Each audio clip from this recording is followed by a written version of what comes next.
Buenas tardes, estudiantado. Damos inicio con el siguiente tema que tiene que ver sobre el contractualismo clásico.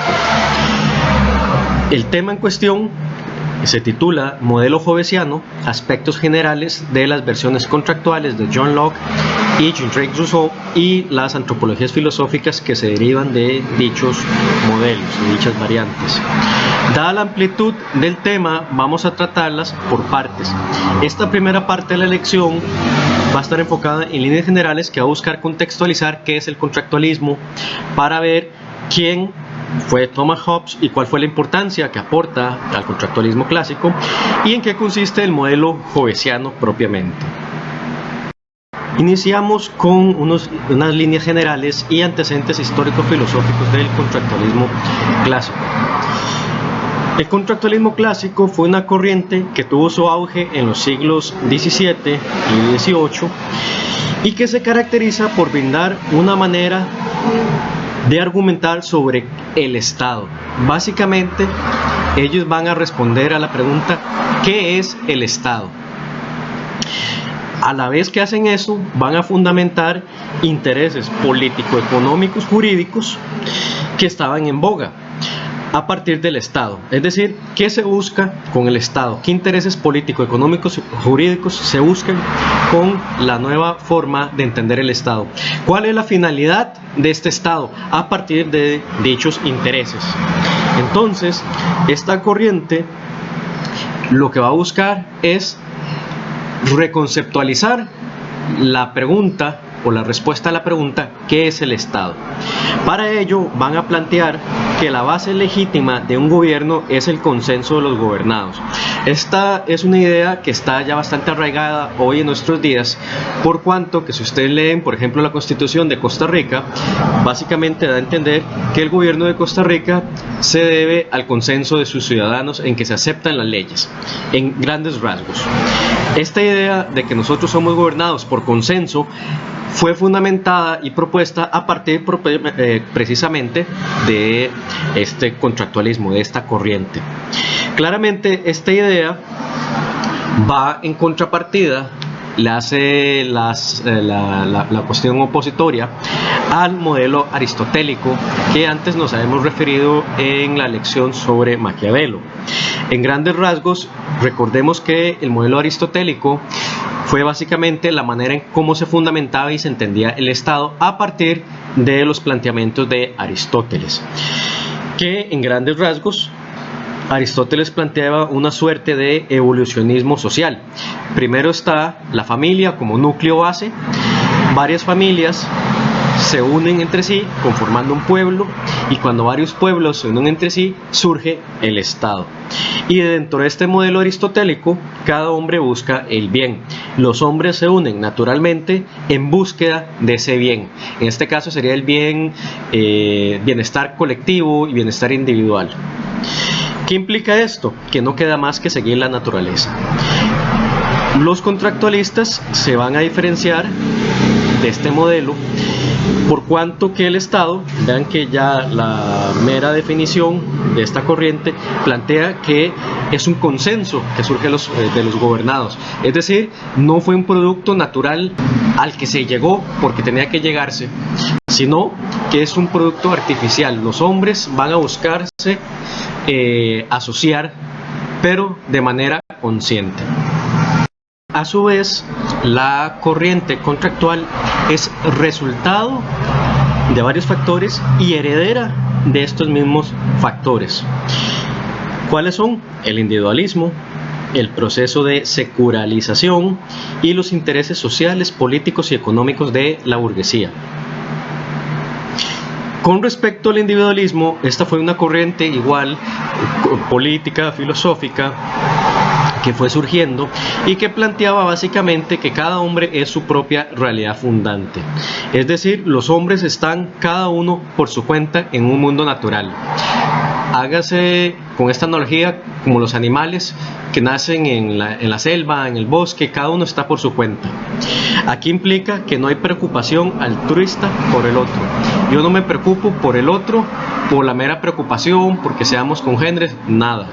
Me preocupo del otro solo si trae beneficios a mi persona.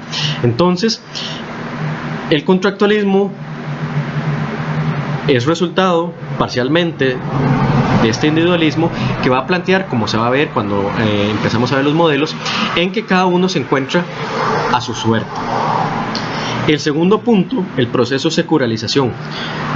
Aunque no se borra a Dios del mapa, el mundo se empieza a comprender que puede ser regido por los dictámenes de la razón y no necesariamente por una autoridad eclesial.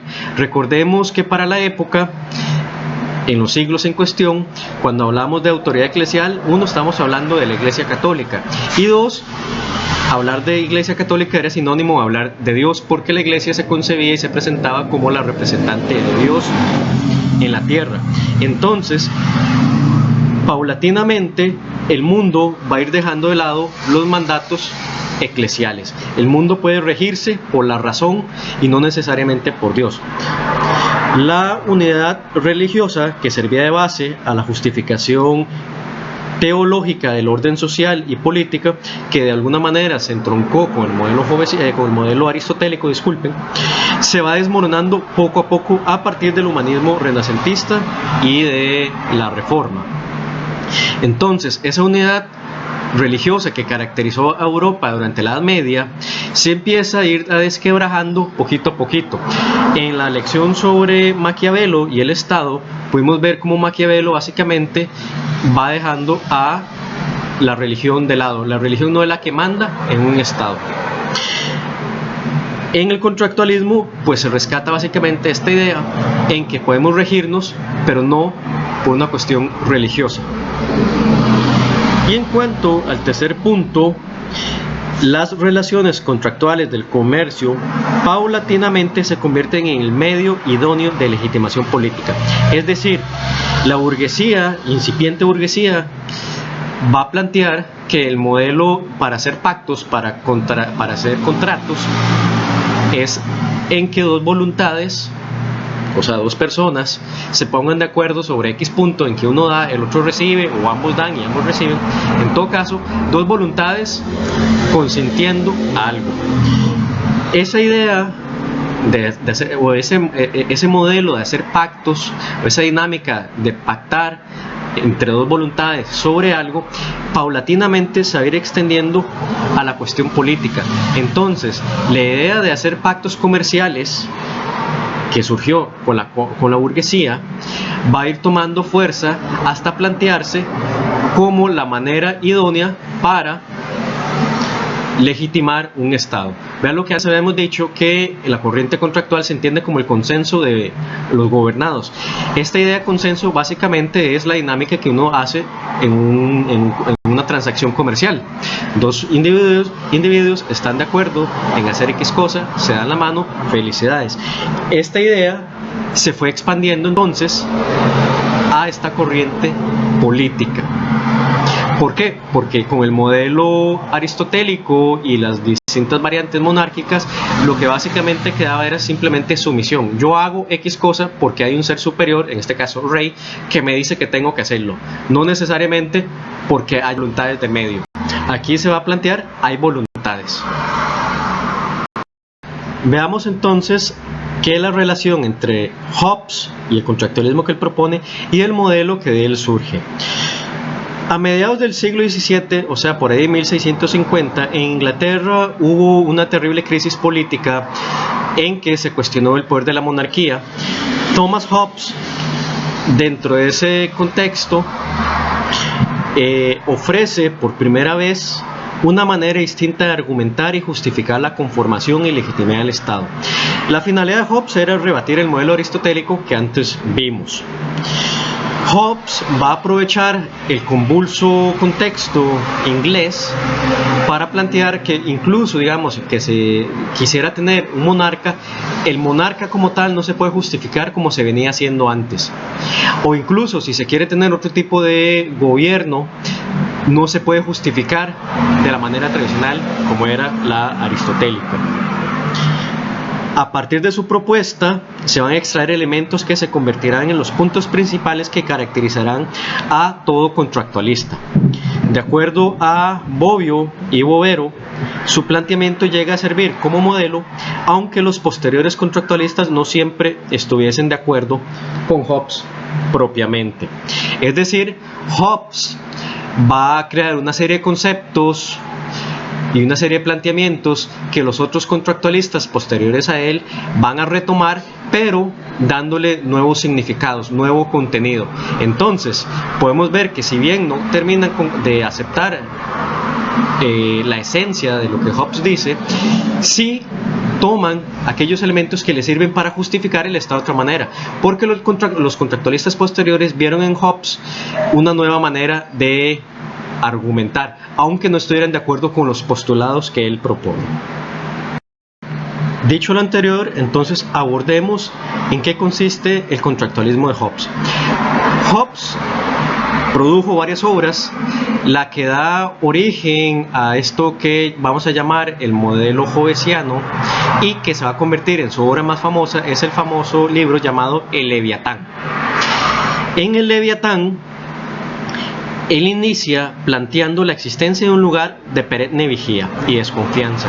Es decir, él empieza haciendo una descripción de un hombre que se encuentra en un lugar donde siempre tiene que estar, diríamos popularmente, ojo al Cristo, porque hay mucha desconfianza. ¿Por qué? Porque cada afrenta se paga con violencia. Es decir, Hobbes nos plantea un lugar donde morir está a la orden del día. ¿Por qué? Porque cualquier cuestión puede servir como motivo de matar a alguien.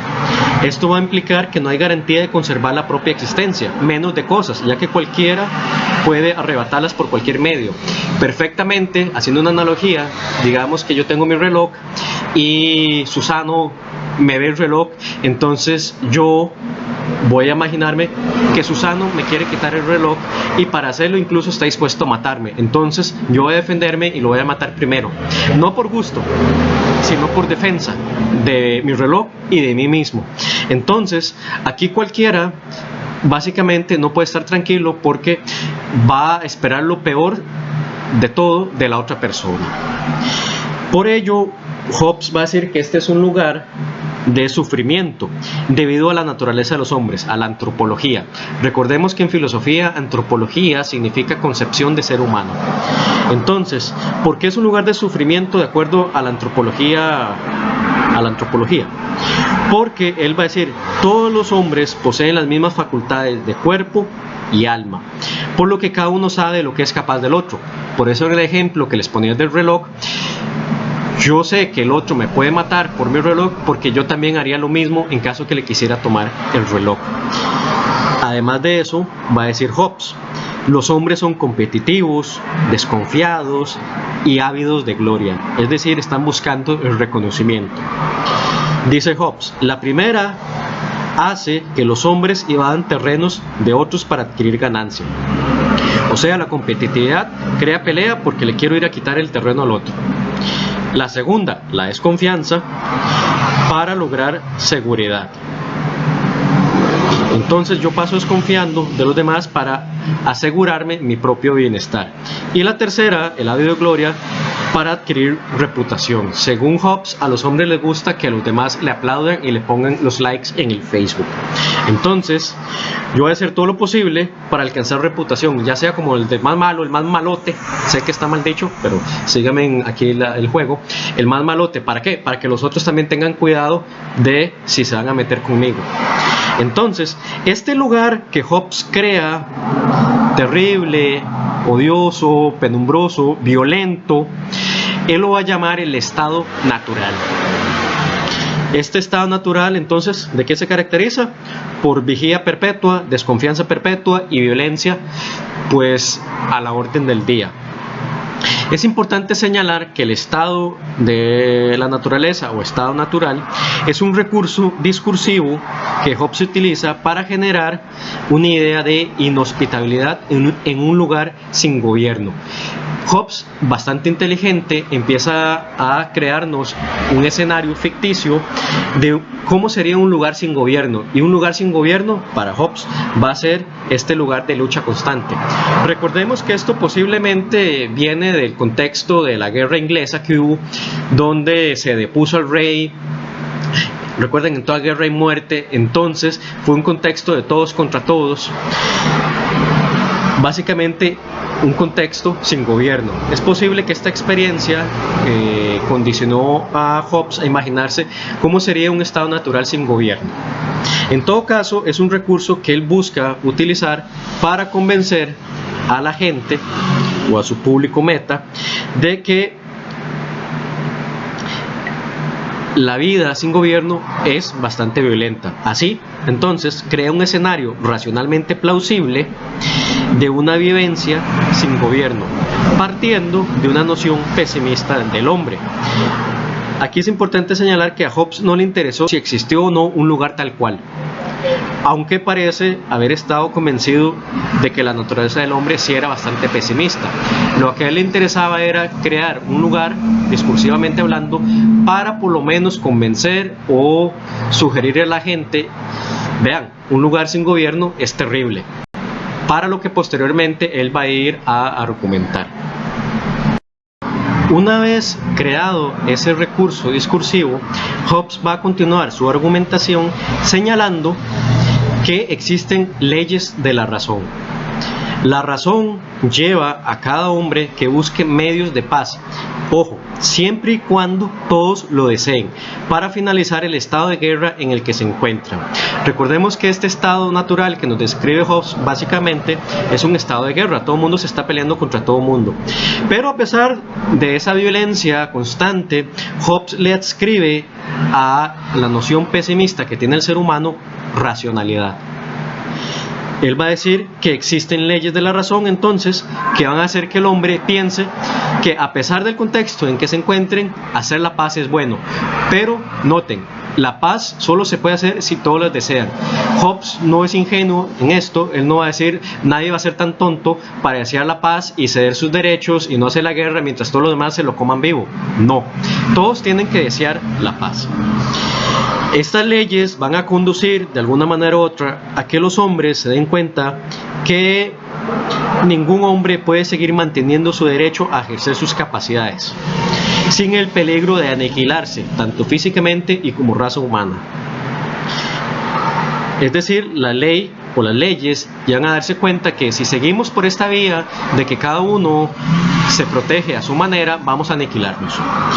Pero este cese de derechos no puede ser confiado a uno solo de ellos.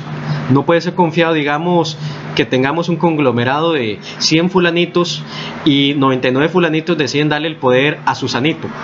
No puede darse eso. ¿Por qué? Porque básicamente estarían todos sin poder, los 99 fulanitos, y uno de ellos, el Susanito, con todo el poder. Entonces el estado natural se hace peor. ¿Por qué? Porque ahora uno tendría todo el poder despóticamente y los otros estarían a merced. Entonces se empeoraría más el estado de guerra en el que ya están.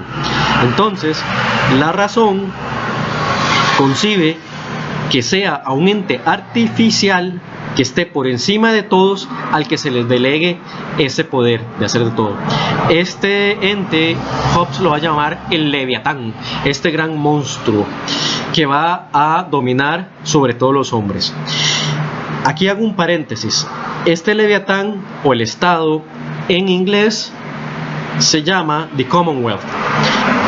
Hobbes, para la palabra de Estado en inglés, utiliza Commonwealth. Commonwealth más o menos significaría así como el bienestar común o la riqueza común. The common, la idea en común, y wealth, de la riqueza. Entonces, si bien nosotros traducimos Commonwealth a Estado, estamos entendiendo en un sentido de los bienes que tiene el colectivo estatal, que no es lo mismo al Estado, porque el Estado como tal, la palabra viene de la versión francesa l'État. En todo caso, hay que tener en cuenta que se crea un ente que va a regimentar y poner orden a los demás. Esa Commonwealth que Hobbes llega a llamar el Leviatán. Ahora bien, ¿cómo se logra hacer concesión de poderes. Aquí es donde surge el contrato como punto medular. El contrato se presenta como el medio necesario para la conservación. ¿Por qué? Porque todos voluntariamente van a estar de acuerdo en ceder sus derechos innatos para evitar la aniquilación, para evitar la muerte. Entonces, vean aquí lo que antes señalábamos de que el contrato, que era una cuestión meramente comercial, empieza a cobrar tintes políticos.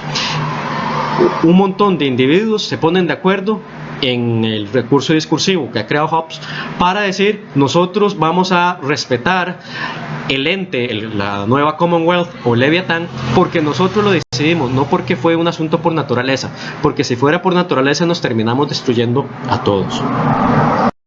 Así pues, entonces el contrato crea la Commonwealth o el Estado. ¿Cómo se concibe este Estado?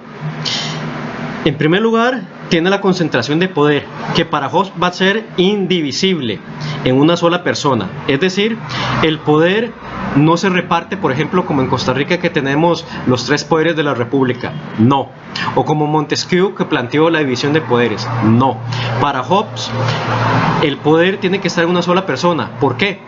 Porque si no, una persona tendría un poder y la otra tendría otro. Básicamente, entonces habrían 2 gobernantes. Y eso no se puede permitir. Tiene que estar en una sola persona.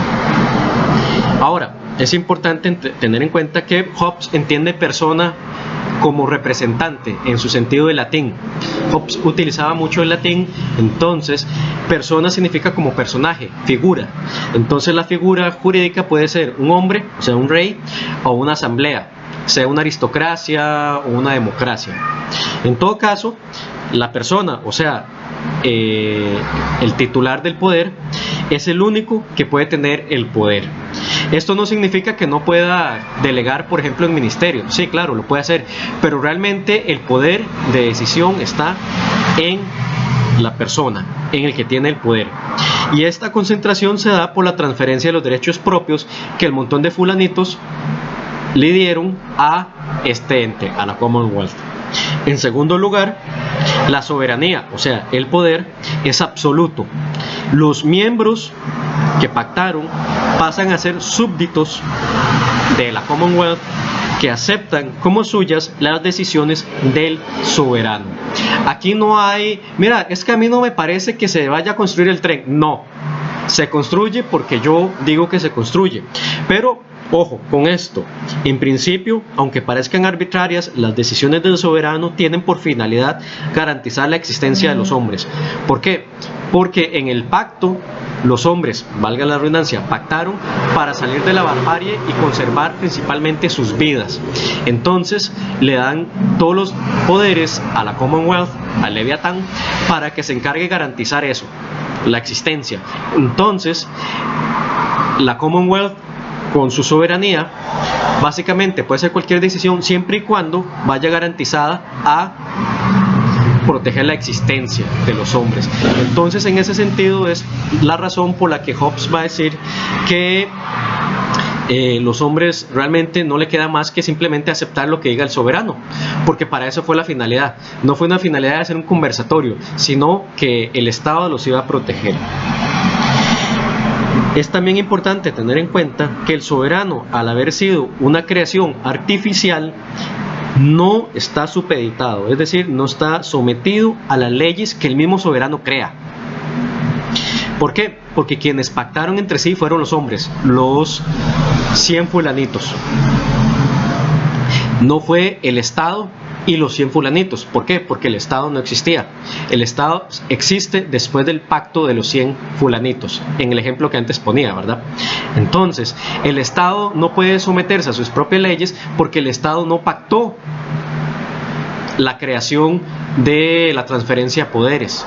No, el Estado es producto de esa transferencia de poderes. Por eso es que el Estado está por encima de las leyes. Esta Commonwealth o Estado es lo que se va a llamar la sociedad civil. Se va a crear una sociedad en que un Estado se va a convertir en la garantía de existencia, dejando en claro que sin él, sin el Estado, se vuelve el sufrimiento. Entonces, la creación del Leviatán como discursivo plantea el dilema político: Commonwealth y la seguridad que ello conlleva, o volver al Estado. Digámoslo con esta otra frase: socialismo o barbarie. ¿Nos adecuamos a las leyes del Leviatán o morimos todos aquí en el intento? Aquí a la derecha pueden ver una imagen, que esta fue una imagen, un grabado que acompañó la obra original de Leviatán. El Leviatán básicamente sería ese monarca que ustedes ven, que por un lado tiene una espada, la fuerza, y por otro un cetro religioso. Toda esta imagen está cargada de significados que ahorita no voy a entrar en detalle, pero el cuerpo de Leviatán está conformado por un montón de hombrecitos, que es la idea del pacto que se da. Entonces, por un lado, el Leviatán va a gobernar sobre la parte política y sobre la parte religiosa. La parte política la pueden ver en la columna que está a la izquierda y la parte religiosa en la columna que está a la derecha. El Leviatán va a tener dueño de todo, por eso el poder no puede ser divisible, tiene que estar en un solo monarca. No puede haber en un momento del Imperio Romano que había básicamente el emperador y el Papa. No, tienen que estar una sola persona, porque si no luego va a haber peleas entre ellos de quién manda y a quién se le obedece. Por eso para Hobbes es importante que todo esté bajo el dominio no solo. Vean que la imagen transmite idea de dominio, fuerza, poder. Visto el contractualismo de Hobbes, de su obra se van a extraer una serie de características. Estas características pues solo van a ser reconocibles cuando uno se adentre a estudiar a John Locke, a Jean-Jacques Rousseau y a otros contractualistas.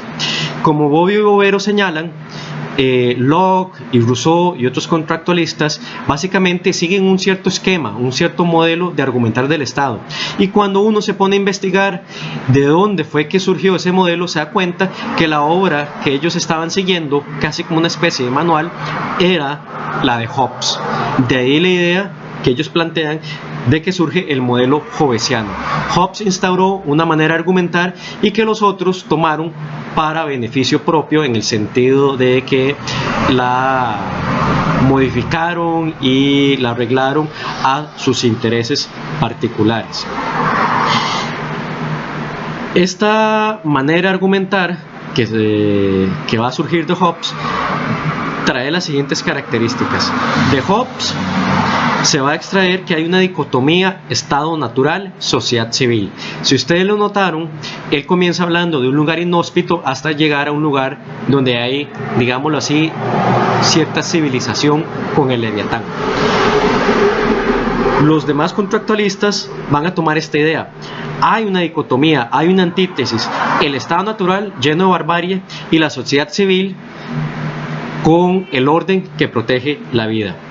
El primero es un escenario de lo que podría pasar si no hay un cese de derechos. Todos van a coincidir en esto. El segundo postula la existencia de un poder que gobierne. Básicamente uno elimina al otro, no puede haber coexistencia. Si hay estado natural, no hay sociedad civil. Si hay sociedad civil, no hay estado natural. Este va a ser un punto que los demás contractualistas van a rescatar. Dentro de esta dicotomía, valga señalar, se plantea la necesidad de concebir una antropología filosófica, es decir, se necesita postular cómo son los seres humanos que condicionan el estado natural. ¿Por qué esto es importante? Porque para Hobbes no fue que simplemente los seres humanos decidimos, hagamos un pacto porque qué feo está aquí matarnos. No, sino que sus características violentas conllevaron a que tuvieran que pensar hacer un pacto. No fue simplemente una evolución pasiva, sino, por todo lo contrario, un producto racional. Entonces, de la antropología que ofrece Hobbes en dicha dicotomía, de Hobbes se va a aceptar que los seres humanos son racionales, que son libres y son iguales. ¿En qué sentido son libres? En el estado natural cada hombre hace lo que quiera. Si alguien lo vio feo, un hombre puede ir a matar al otro. ¿Y en qué sentido son iguales? No que físicamente se ven así igualitos como los Minions de mi villano favorito, sino que son iguales en el sentido en que tienen las mismas capacidades mentales y por lo menos las habilidades físicas. Es decir, cada uno puede ser igual de malo intelectualmente. Si uno es más fuerte que el otro, pues eso sería pues mera cuestión circunstancial, pero en todo caso puede hacer uso de su cuerpo. En ese caso se refiere a igualdad. Entonces, de Hobbes se va a tomar que los seres humanos son racionales, libres e iguales, pero se va a rechazar de él los aspectos negativos pesimistas de su propuesta, es decir, que eran competitivos, ávidos de gloria y desconfiados, y que mataban a cualquiera con solo haberlos visto feo. Esta idea, insisto, esta idea de que tiene que haber una antropología que justifique por qué los hombres actúan de cierta manera y llegan al contrato, es un punto que se va a tomar de Hobbes. Y luego, la parte importante, que es lo que le da el nombre a esta corriente, el pacto, el contrato como único medio de legitimación. Se parte de que los hombres poseen derechos innatos. ¿Cuáles son los derechos innatos? Eso va a variar de contractualista en contractualista, pero la idea es que hay derechos innatos y que estos derechos no son dados por una voluntad externa, es decir, ya los traemos nosotros mismos, y que se ceden sin haber sido forzados entre comillas, sino voluntariamente. ¿Qué quiero decir con forzados entre comillas? Claramente el contexto brutal del estado natural condicionó a que tuvieran que salir de ahí, pero no fueron forzados a que, por ejemplo, fulanito le sacó un cuchillo a Susanito y le dijo firme o nos matamos todos. No, sino que fue que valorando, sopesando el contexto, cada uno decide poner la firma para acabar el estado brutal. Entonces se plantea esta idea de que el pacto es el único medio que puede legitimar un gobierno. Claramente se ve entonces que no hay una evolución social. Entonces, vean que estas características, que podrían de alguna manera verse como síntesis del modelo del contractualismo de Hobbes, son las que van a utilizarse posteriormente. Estén pendientes de estas características cuando veamos a los siguientes contractualistas, a John Locke y a Jean-Jacques Rousseau, porque se van a dar cuenta que ahí aparecen. Incluso, un detalle que casi se me pasa, es que, por ejemplo, los mismos contractualistas posteriormente incluso van a indicar su desapruebo o su distanciamiento con Hobbes. John Locke, que vamos a ver en la siguiente lección, varias veces lo señala con nombre y apellido. Yo me distingo de Hobbes. Para Hobbes esto era X. Yo, Locke, planteo esta otra cuestión. En Rousseau también se tiende a ver, o incluso la mera referencia que hace Rousseau a veces se sobreentiende que viene de Hobbes. Entonces, toda la manera en que ellos están o van a argumentar se va a basar de Hobbes. De ahí el nombre modelo hobbesiano, porque se instaura una nueva manera que básicamente va a seguir estos puntos: una dicotomía, una antropología y el pacto como medio de legitimación. Ciertamente cada uno de ellos añadiendo lo que le vaya a corresponder según sus intereses. Con ello damos por finalizada esta primera parte sobre el modelo hobbesiano. Como pueden tener ahí en su pantalla, ahí están los textos principales que se utilizaron en el caso de Hobbes, Locke y Rousseau. Insisto, ellos escribieron más textos, pero estos fueron los que dominaron de alguna manera u otra en el pensamiento político y los que la historia tendió a rescatar, y los que usualmente se han utilizado como referente clave para entender las propuestas contractuales. Gracias.